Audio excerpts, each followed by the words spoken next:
So back on August 12th, 2009, one of the greatest modern arcade games ever created was released, Trials HD.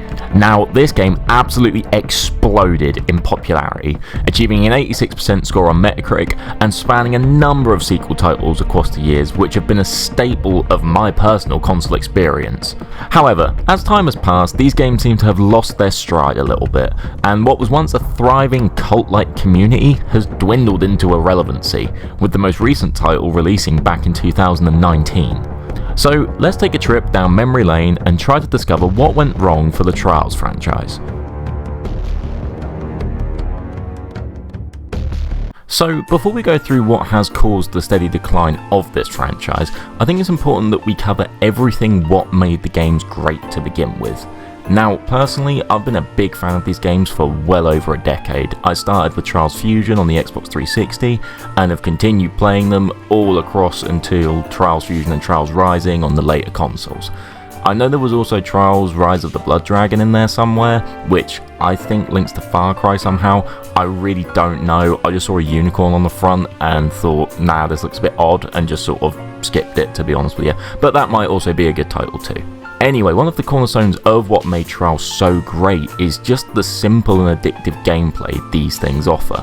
Now, it's not exactly revolutionary stuff. You literally sit on a bike and you wiggle your left stick back and forth. Yet despite the simplicity, there is actually so much depth in these mechanics, particularly with the movement itself. So every single motion that you make can obviously have a completely weird and profound effect on the next one, and how the whole level itself plays out.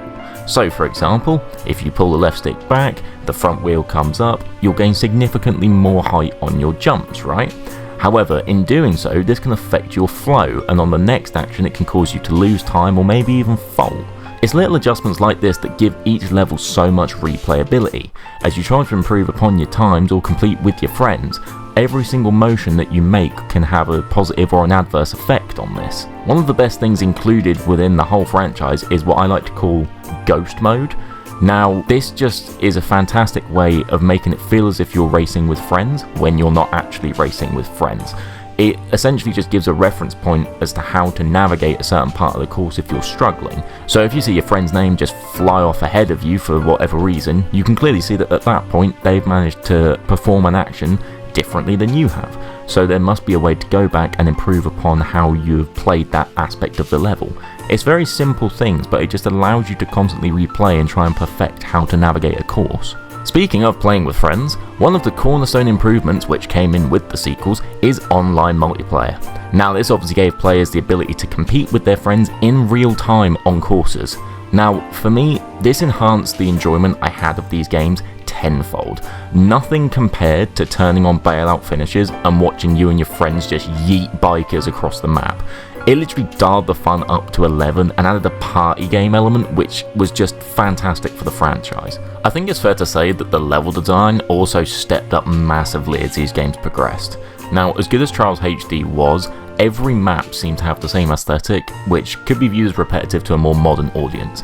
However, the sequels built upon this massively and highlighted a multitude of immersive worlds which made each level feel unique.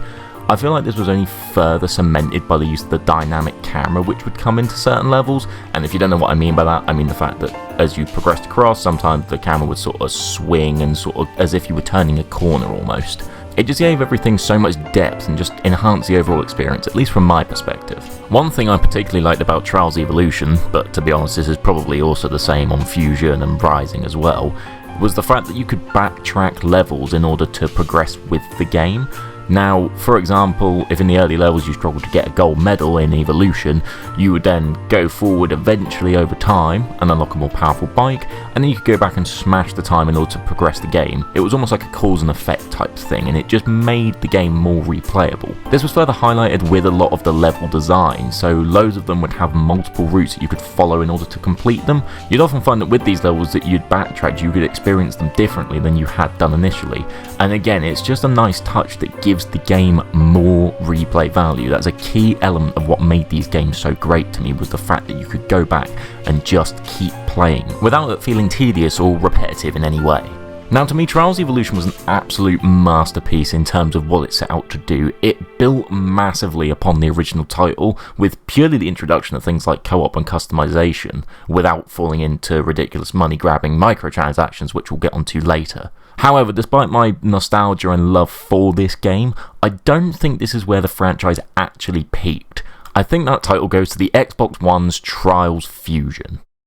Now, for me, Trials Fusion was so good because it was the last title that was able to take all of the positive and greatness out of the predecessor titles in terms of HD and Evolution, but also add its own spin and its own influences onto it to not just feel like it's purely just a carbon copy of those that came before it. Now, I fully appreciate with the title being on the Xbox One, it obviously did have those improvements in hardware, and you could offer a way cleaner, better looking game than what you could with HD and Evolution, but this game visually looks timeless to me. I don't know if it's the specific sort of neon-y, sort of cyberpunk-y vibe that they've gone for with in terms of like the metallic side of things, but it looks so good. Like, it looks better than Rising, it looks better than any of the other titles significantly to me. And not only does it look fantastic, but Trials Fusion actually has a narrative. There is a storyline behind that thing, and Jesus, I'm not going to go into it. If you want to find out about it, play it. But there is a legitimate storyline which goes on whilst you're just taking part in all the tracks. It's all audio led. It reminds me of the audio logs from Halo 3 ODST, where it's all about AI and this sort of big computer and how humans have affected it and so on. It's actually really interesting, which again isn't exactly what you go looking for when you're playing a bloody 2D motorbike game, right? But it was just a cool little thing that for real hardcore players they could interact with and enjoy. I think another thing to point out with Trials Fusion is that the replayability value was off the charts with this game. Not only was there like 8 different DLC packs which were all really cool in their own right, they all had sort of different themes. Again, it got a little bit weird towards the end, it started getting unicorny, but whatever, it's fine, it's some different levels I suppose. But the challenges attached to each track gave this game more replay value than most things out there, honestly. Like, just the different challenges that would offer different collectibles, different financial rewards in the game, again, all to implement and add to the already pre-existing customization things that were in there.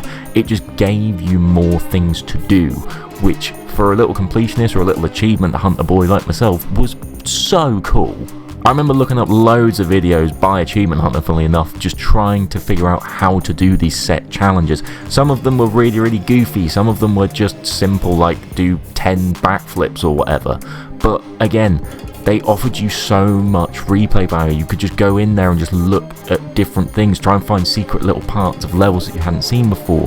Again, this obviously fed in very well to collectibles. Again, I feel bad for not mentioning the squirrels already in this video, but across the main games and the DLCs, I feel like this was the best that we'd seen those collectibles, because they were just in goofy scenarios, and due to just how iconic they are to Trials themselves, this was amazing. For me, this is without a doubt where the community itself was at an all-time high, as well as the quality of the games that we were given. Unfortunately, this would not be the case moving forward.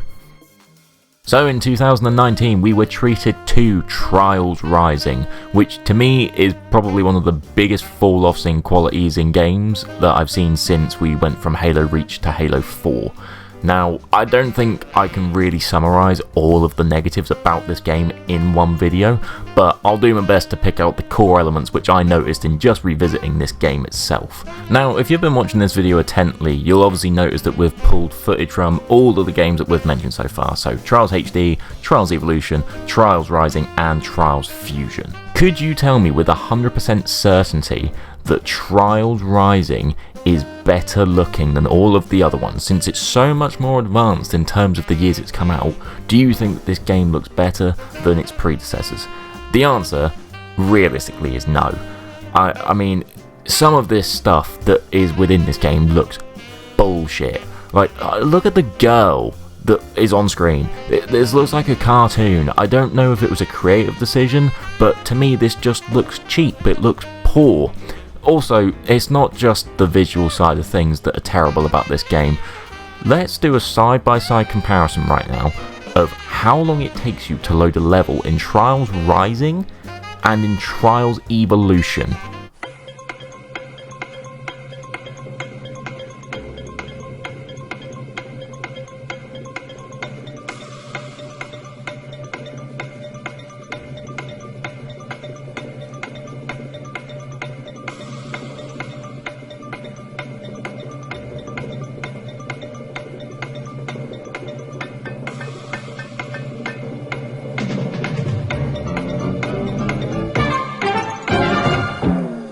Bearing in mind, this game came out almost a decade later, this is a piss take.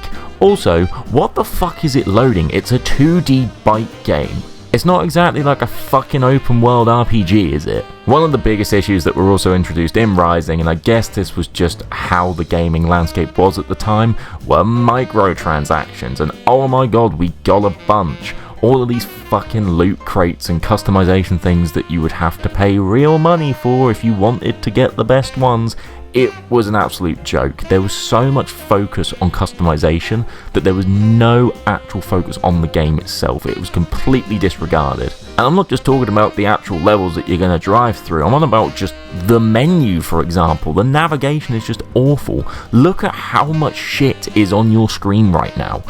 What are you meant to learn from this? Are you meant to be this overwhelmed coming into it? They also seem to completely change the ghost mode, which I found really weird. Like, when I was replaying through these, on all the other Trials games, I could see, oh look, I have all of my friends here that are also doing this course with me.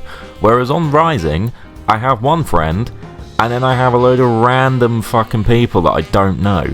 That just kind of took away from it for me. I kind of get the point behind it, was it was trying to show you what you needed to achieve in order to get the next medal, etc. But I don't really give a shit. I'd rather just see what my friends are doing than random people on the internet, to be honest. Now, I know this might sound weird, bearing in mind that I've just harked back for the last 10 minutes about how good repetition is and replaying and replayability and all that, but there is multiple instances where you have to complete the same levels throughout to progress the game. This did feel repetitive because the tracks were identical. It wasn't like that challenging, oh, let's 100% this or get a gold medal type repetitive. It was the monotonous, let's do the same level or stadium 3 times in a row competitive. For me, this absolutely killed the enjoyment of playing this game and honestly killed the franchise. And I think it's easy to see why Ubisoft hasn't made a new one in the last 5 years. I think they've genuinely bled it dry. One of the only highlights for me with this game, and again this is harking back to the achievement hunt that we were talking about earlier, is that it's got Gavin Free's voice in, which is just a cool little Easter egg. Other than that, I do not like this game. Unfortunately for us Trials fans, this kind of seems to be it though. There's no real murmurs or rumours of another game being made. I believe they just shut down the Trials that was on Android. It was at Frontier, I believe the name of it was. So it's not looking as if we're going to be getting any new games anytime soon, which is a big shame because to me, this is genuinely like a cornerstone, a key component of console gaming. It's a silly little thing that has, 10 to 20 gigabytes maximum, or it should take up 10 to 20 gigabytes maximum on your Xbox, that you can log in, have a couple of hours of fun with your friends, and it's just simple. It's not completely involved, it doesn't take up too much of your time, it's just a nice simple game that is honestly playable and can be enjoyed by all sorts of audiences. So that's where I think Trials as a franchise was fantastic and has unfortunately declined. Let me know what you guys think down below. Do you like Trials Rising? Have you got a favourite Trials game yourself? Should I go and check out the Far Cry one, the Blood Dragon thing, which looked weird? That could be the best one of all. I don't know. Let me know all your thoughts down in the comments below, and if you have enjoyed this video or want more videos like it, please do consider subscribing. Thanks so much for watching, and I will see you guys in the next one soon.